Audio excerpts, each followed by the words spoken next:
11h sur RTI1. Madame, monsieur, bonjour. L'actualité de ce jeudi, l'interdiction de fumer et de vapoter dans les lieux publics et les transports publics étendus aux nouveaux produits du tabac tels que la cigarette électronique. Le décret adopté en Conseil des ministres hier, le Conseil a également décidé du renforcement de la bonne gouvernance et de mesures pour garantir la couverture des besoins nationaux. Henri, le compte-rendu à suivre dans ce journal. L'inclusion financière par les associations de valorisation de l'entraide communautaire appelées AVEC. Nous partirons à Sakassou dans cette édition où plus de 19 millions de francs CFA ont été mobilisés en 12 mois d'activité par ces associations. De quoi faire des femmes bénéficiaires, des opératrices économiques fortes et prospères et qui participent au développement social. Et puis l'actualité internationale marquée par l'accord, un cessez-le-feu entre Gaza et Israël et la libération d'otages après 15 mois de conflit entre le Hamas et Israël dans le territoire palestinien. La trêve entrera en vigueur ce dimanche avec une première phase qui durera 42 jours. Le gouvernement ivoirien renforce les mesures de protection des citoyens contre l'exposition à la fumée du tabac. Ainsi, l'interdiction de fumer ou de vapoter dans les lieux publics et les transports publics est étendue aux nouveaux produits du tabac tels que les cigarettes électroniques. Une décision prise en Conseil des ministres, le compte rendu par Alexis Ouattaraogo. Des raisons de sourire à ce Conseil des ministres ce mercredi au Palais présidentiel. L'industrie extractive annonce de bonnes nouvelles pour 2025. Le gisement Baleine a démarré la production de sa phase 2 avec en perspective 60 000 barils de pétrole brut et 60 millions de pieds cubes de gaz naturel par jour. Ces performances au niveau du gisement Baleine porteront la production nationale d'hydrocarbures entre 82 000 et 92 000 barils jour pour le pétrole brut et 315 à 320 millions de pieds cubes jour du gaz naturel. Il faut noter que les investissements de la phase 2 sont évalués à environ 2 000 milliards de francs CFA. Cette avancée majeure illustre donc l'engagement de la Côte d'Ivoire à positionner le secteur des ressources extractives comme un levier de croissance soutenu et durable. Et pour la bonne gestion de ces richesses, l'État renforce la régulation. L'Autorité nationale de régulation des marchés publics, ARNMP, devient l'ARCOM, Autorité nationale de régulation de la commande publique. Elle organise les organes de l'Autorité nationale de régulation de la commande publique et consolide ses pouvoirs de contrôle et de sanction en vue de renforcer le système national de gestion de la commande publique en cohérence avec la stratégie communautaire de l'UEMOA, de façon à réaffirmer la compétence matérielle de l'autorité de régulation à la fois sur les marchés publics et les conventions de délégation de services ou contrats de partenariat public-privé. Autre point abordé au titre de la santé, celui portant modalité d'application de l'interdiction de fumer dans les lieux et transports publics. Cette disposition s'étend désormais aux nouveaux produits tels que la cigarette électronique.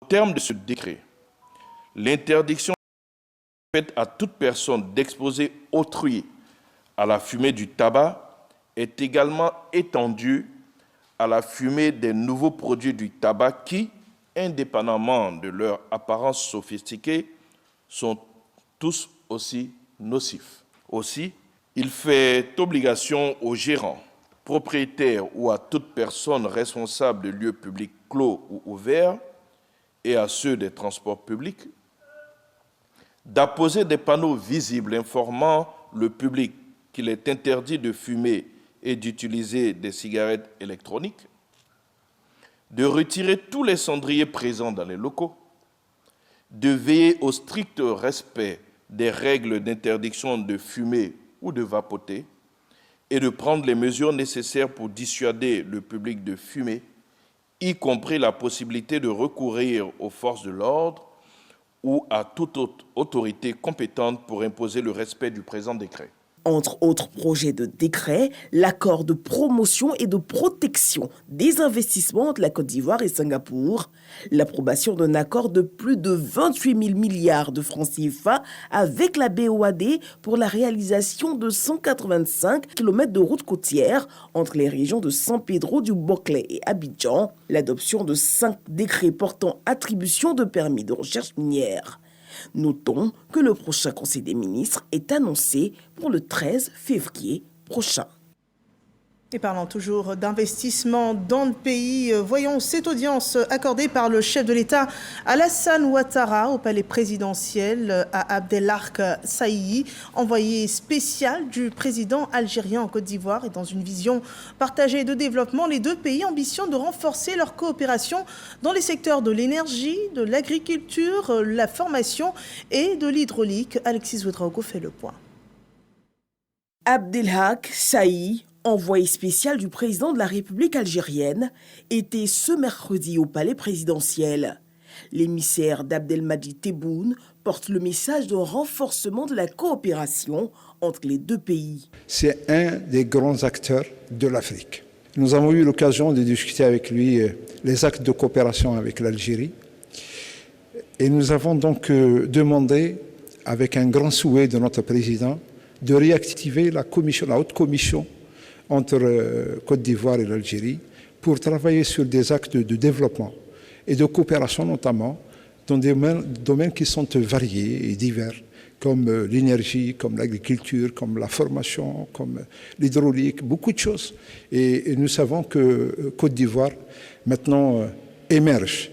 Félicitations pour Côte d'Ivoire pour tout ce qui a été réalisé en matière de développement et j'espère que ça sera pour nous l'occasion et l'espace de développement en la matière. La grande commission mixte de coopération ivoiro-algérienne permettra d'intensifier les échanges dans des secteurs clés en vue de stimuler une collaboration plus dynamique et durable. Une autre rencontre mixte autour de l'accès à l'information en Côte d'Ivoire. Les acteurs du service public privé et ceux de la société civile travaillent sur la réforme de la loi de l'accès à l'information. Le présent texte montrerait des signes d'obsolescence face à des défis actuels et bien présents. Ce sont donc des travaux d'actualisation que nous présente ce compte-rendu de Sephora Zegui. La loi relative à l'accès à l'information est vieille de 10 ans. Après de bons et loyaux services, elle laisse transparaître des limites qu'il faut corriger, d'où la tenue de cette réflexion pour une analyse approfondie en vue d'une réforme, une révision nécessaire pour renforcer l'accès et la réutilisation de l'information, mais aussi pour mieux définir le rôle des données publiques dans la société. Déjà dans le champ d'application de la loi, notamment les questions de réutilisation n'étaient pas prévues. Les personnes privées qui peuvent détenir des informations d'intérêt général n'étaient pas concernées par la loi. Un certain nombre de définitions. Également, le fonctionnement même de la KIDP devait être vraiment actualisé. Le responsable de l'information, c'est un acteur clé de l'accès à l'information. C'est-à-dire que lorsque vous vous adressez à une administration pour accéder à l'information, c'est l'interlocuteur, c'est lui qui pourra mettre l'information à votre disposition. Or, il se trouve que dans l'ancienne loi, on n'avait pas de profil de ce responsable de l'information. Donc, on a travaillé justement à proposer un profil de sorte que cet acteur-là puisse réellement œuvrer à l'accès à l'information. Pour la KIDP, cette réforme vise également à définir un cadre plus précis pour les responsables d'information afin de mieux gérer les demandes d'accès et garantir une transparence accrue dans la gestion des documents publics. Il y a une nécessité parce qu'il y a eu évolution. Un certain nombre d'aspects de nos sociétés ont muté et il était important de revisiter la loi. Nous avons procédé à un état des lieux qui a montré les forces de la loi existante, les acquis, puisqu'il y a eu une pratique, mais également les limites qu'il est nécessaire de corriger pour pouvoir faire de notre pays un pays qui prend en compte l'accès à l'information pour permettre d'assurer donc ce droit à ses citoyens. L'accès à l'information d'intérêt public est un pilier fondamental de la démocratie. À travers cette révision législative, la Côte d'Ivoire entend s'adapter aux nouveaux enjeux technologiques et renforcer son ouverture sur le monde. Des experts en droit, des journalistes, Des responsables d'institutions publiques, des responsables de communication de l'administration publique et des représentants de la société civile prennent part à ces travaux. Et prenons à présent la direction du royaume baoulé à Sakassou. On parlera d'une initiative qui permet de réduire le taux de pauvreté. Les associations de valorisation et d'entraide communautaire en abrégé avec. Ces associations dans cette localité contribuent grandement à la stabilité sociale. À Dibri, à Srikro par exemple, 5 AVEC installés en 12 mois permis de mobiliser au moins 19 millions de francs CFA. De quoi faire des bénéficiaires des opératrices économiques fortes et prospères. Soro Corona en témoigne. Dila, village de la sous-préfecture de Dibri à Srikro, département de Sakassou. Nguessan Aya Sylvie, restée au village, ne sachant ni lire ni écrit, a débuté la vente de poissons avec ses maigres moyens. J'ai commencé mon commerce avec 24 000 francs. C'était difficile vu que je n'avais personne pour m'aider. À cause de difficultés, j'ai même dépensé mon fonds de commerce. Avec un carton au début, Aya Sylvie est aujourd'hui à 20 cartons vendus par semaine. Toute chose est devenue possible grâce aux associations de valorisation de l'entraide communautaire avec. Après 3 mois de cotisation, j'ai pris un prêt de 100 000 francs. J'ai remboursé et j'ai sollicité un nouveau prêt de 400 000 francs qui m'a permis d'acheter mon congélateur pour agrandir mon affaire. Aujourd'hui, je suis une femme heureuse. Antoinette Grougoué est retournée à Dila après un passage infructueux à Abidjan. Elle a vu sa vie changer grâce aux AVEC. Quand j'ai commencé l'AVEC, on a dit qu'on va essayer. Mais j'étais l'une des premières à prendre le crédit dans l'AVEC. Dame Bassetou, depuis 2007, sillonne village et hameaux de la région du Béké pour vulgariser cet outil d'inclusion financière et de l'autonomisation de la femme rurale. Elle aussi a son histoire concernant les AVEC. Le petit épargne que les femmes font dans les villages, ça fait enlever beaucoup de femmes dans la pauvreté. Aujourd'hui, nous tous, on se prend en charge grâce à AVEC. Avec ce système d'épargne, les femmes ne sont pas les seules à voir leurs conditions de vie améliorées. C'est à Languibonou que j'ai découvert ça. Étant de là maintenant, il dit non, c'est une bonne chose. Au lieu de payer transport tout le temps aller. Et si moi-même j'ai créé ça ici pour que mes femmes là, elles qui dans la pauvreté, pour qu'elles s'épargnent. Pourtant, les associations de valorisation de l'entraide communautaire sont mal perçues à la première explication. Juste il y a 2 mois, quand mes frères et sœurs me contactaient pour parrainer cette cérémonie, j'ai dû appeler un de mes frères, lui dire de faire des recherches pour savoir de quoi il s'agissait réellement. Aujourd'hui, Sylvie est en train de bâtir une maison avec les finances générées par les AVEC. Avec mes petites économies, j'ai débuté la construction de ma petite maison. Quand on fera le partage, je vais beaucoup avancer. Les AVEC, c'est aussi la consolidation de la cohésion sociale et la stabilité du couple. Avant, pour toutes les dépenses, il faut tendre la main. Cette année, c'est moi qui ai payé l'école de mes enfants, sans rien demander à mon mari. 5 AVEC de Dibri à Srikro font le bilan de 12 mois d'activité. Ce sont 19 millions de francs CFA mobilisés par 150 membres, dont 110 femmes. Dans le Béké, près de 20 000 AVEC sont installés. Dans la sous-préfecture de Dibri à Srikro, nous avons 40 AVEC par groupe de 30. Ça veut dire qu'on multiplie déjà 40 par 30, vous voyez à peu près combien de personnes qui sortent de la pauvreté. Pour une Côte d'Ivoire plus égale, les AVEC ouvrent leurs portes aux populations. On va voir dans quelle mesure on peut les aider. Parce qu'ils font des efforts, c'est important. 19 millions, c'est pas rien. Avec l'AVEC, j'ai créé ma coopérative. Aujourd'hui, mes membres sont plus de 4 000 dans la région de Béké. Si on parle des millions, nous aussi on peut parler des millions. Si on parle de cohésion sociale, on peut parler de ça. Le ministère de la Cohésion nationale, de la solidarité et de la lutte contre la pauvreté est à l'étape du passage à l'échelle des associations de valorisation de l'entraide communautaire sur l'ensemble du territoire national. Et voilà, les AVEC, un système né de la politique gouvernementale de lutte contre la pauvreté. Mais il n'y a pas que cela. L'ensemble des initiatives a un fort impact sur la pauvreté dans le pays. Et cela se chiffre dans nos régions. Par exemple, 20 régions sur les 33 que compte donc le pays ont connu une baisse du taux de pauvreté. Des régions telles que le Hambol, le Cavali, le Tongpi ou le Kabadougou ont même vu passer leur taux de pauvreté à une moyenne de plus de 10%. donc une baisse en moyenne de plus de 10% comparativement à ce qui a été constaté en 2018. Aminata Sanogo et Ahmed Silui rapportent ces données rapportées au Centre d'information et de communication gouvernementale CICG dans le cadre de sa tribune Tout savoir sur. 432 000 ménages aidés, 140 milliards de francs CFA dépensés en transferts monétaires et 22 132 formations pour des activités génératrices de revenus. Voici quelques chiffres donnés par le directeur général de la lutte contre la pauvreté. Fadiga Souleymane a insisté sur l'impact de ces programmes, précisant qu'ils visent à renforcer la résilience des populations vulnérables et à offrir des opportunités durables à des millions d'Ivoiriens. Ce qui est important au niveau des filets sociaux, ce n'est pas le transfert monétaire en tant que tel. C'est le dispositif de renforcement des capacités des bénéficiaires à se prendre en charge.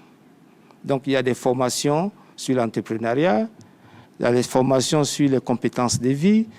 Et à la fin du dispositif, on vous donne un petit budget d'accompagnement. Donc vous sortez de la précarité. Plus de 22 000 séances de formation entre 2021 et 2024 ont été organisées pour aider les bénéficiaires à mieux gérer leurs ressources et à développer de petits commerces. Ces efforts ont permis de réduire progressivement le taux de pauvreté. Ce qui va directement dans la poche du bénéficiaire, sans autre forme de frais, c'est 144 000 l'année. À cela, il faut les frais d'amorçage, les frais de fonctionnement, les frais de formation, il faut mettre tout ça dedans. C'est un programme qui coûte, mais qui donne satisfaction.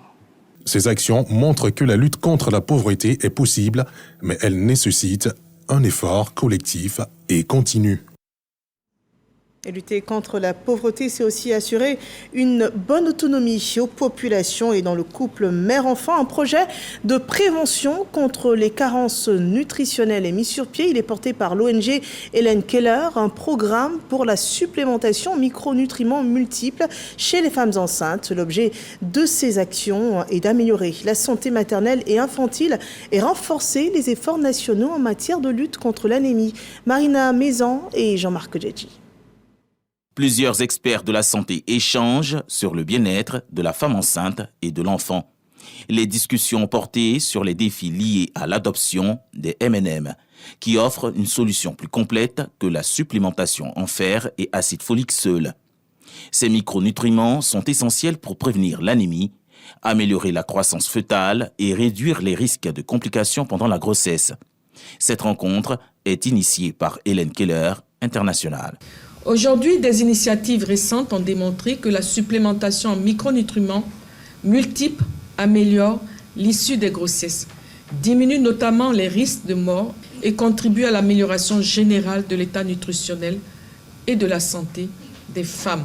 C'est dans ce contexte que le gouvernement ivoirien s'est doté d'un nouveau plan national multisectoriel de nutrition, PNMN 2024-2027. Ce plan, placé sous l'autorité du vice-président de la République, a été adopté le 12 juin 2024 par le Conseil des ministres. Nous nous réunissons aujourd'hui avec le quorum de CENAP pour entamer ces démarches. La transition en micronutriments multiples, en élaboration de la feuille de route qui va nous permettre de dégager les différentes étapes qui vont nous permettre effectivement d'intégrer les micronutriments multiples dans les paquets des services de santé de la mère. Le lancement de ces réflexions sur la supplémentation en micronutriments multiples marque un tournant décisif dans la lutte contre la malnutrition maternelle en Côte d'Ivoire. La future feuille de route des M&M pose les bases d'un avenir où chaque femme enceinte pourra bénéficier d'un meilleur accompagnement nutritionnel pour elle et son enfant. Et les bases de la santé, c'est un environnement sain et c'est connu et même prouvé. Les rues de la commune de Treichville seront bientôt débarrassées de tout ce qui les encombre. Il est lancé une opération de déguerpissement des véhicules stationnés de manière anarchique, une action qui s'étend également au domaine public occupé illégalement dans la commune de Treichville. Le détail de toute cette action avec Malika Koulibaly. L'avenue 24 et la rue 12 dans la commune de Treichville sont investies par la municipalité, soutenues par des éléments des forces de défense et de sécurité.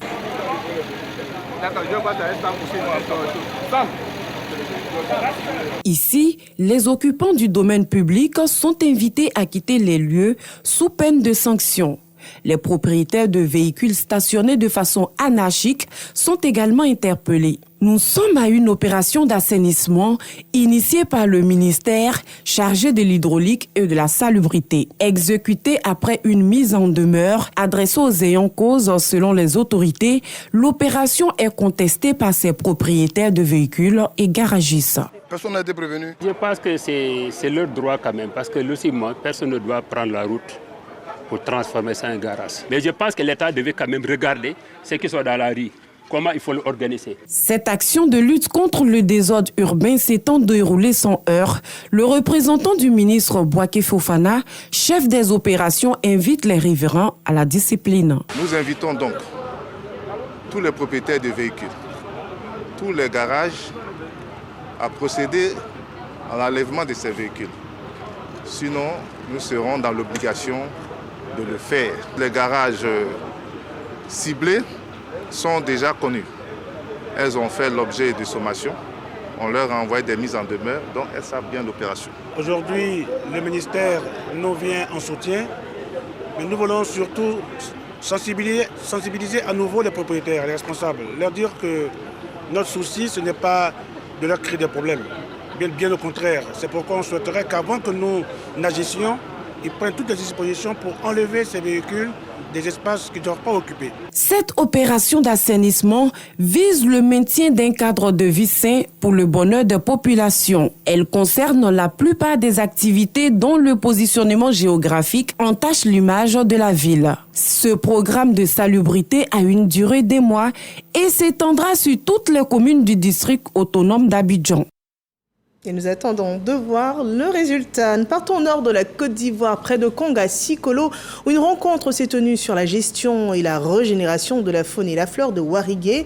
Les différents acteurs impliqués s'engagent à renforcer la sécurité de cet espace pour la protection des ressources naturelles face aux différentes menaces. Reportage de Kadar Sogodogo.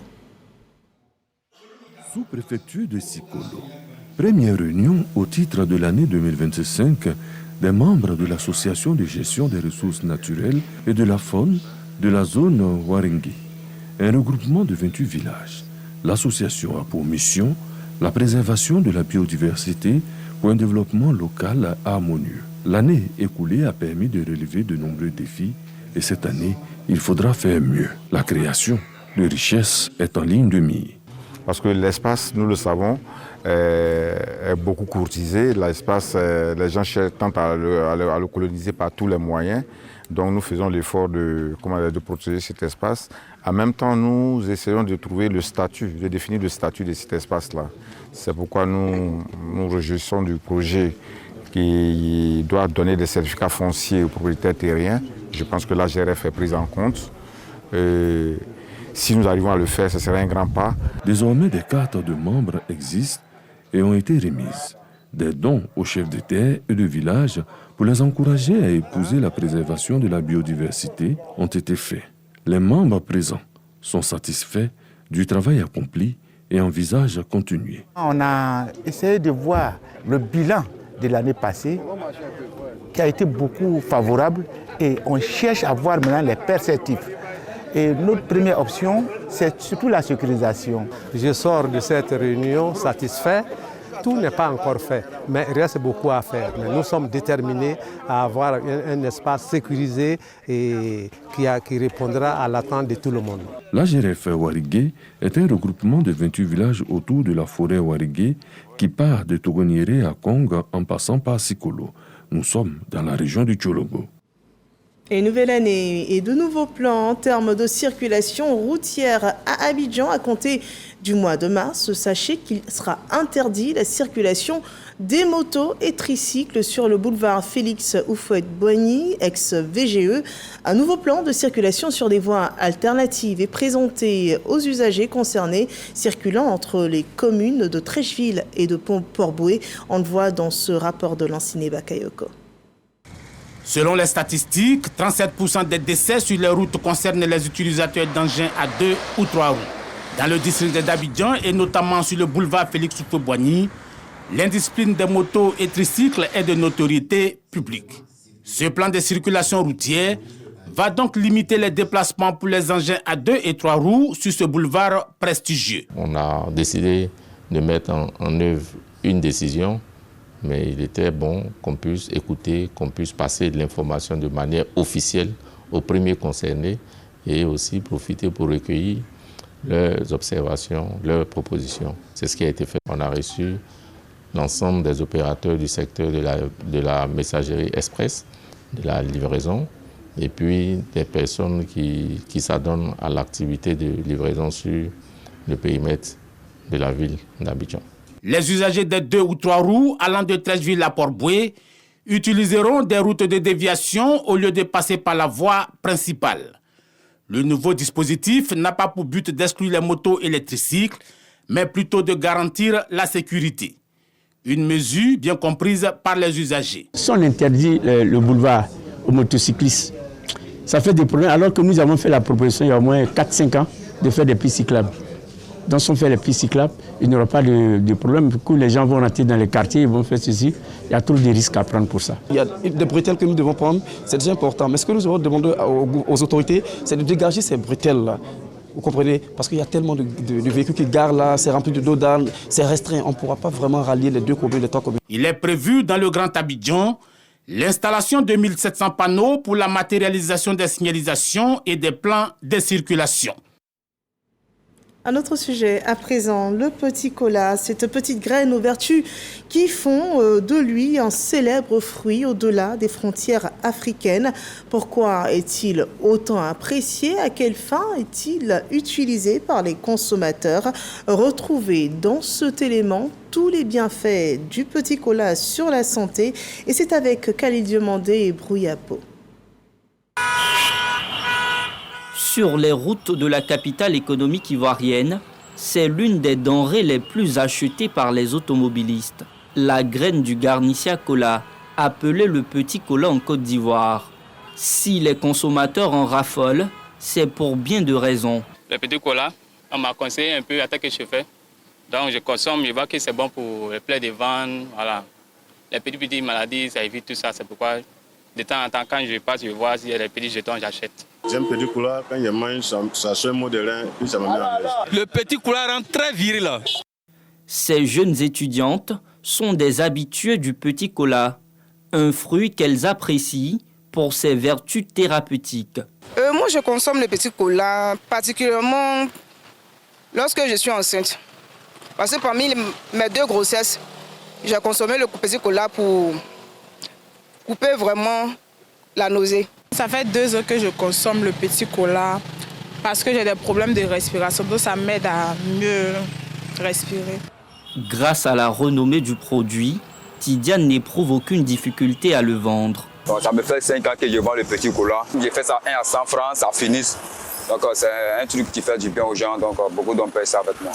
Dans la commune d'Abobo, depuis 40 ans, Dr Adou Albert, naturothérapeute, utilise les graines du Garnicia Cola comme antidote pour de nombreuses pathologies. Petit cola, c'est une pharmacie entière. Ceux qui ont l'angine, quand tu manges, ça va corriger l'angine.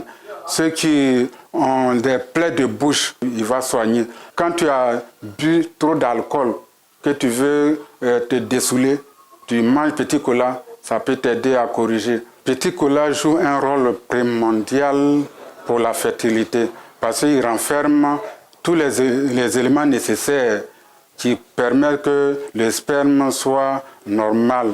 Le petit cola peut aussi aider à se remettre d'un empoisonnement. Au cours d'un festin, quelqu'un a mis du poison dans ton alimentation. Tu ne le sais pas, tu as consommé. Quand tu sens des petits malaises, des bobos, que tu as le petit cola sur toi, tu marches, ça va neutraliser tout ça.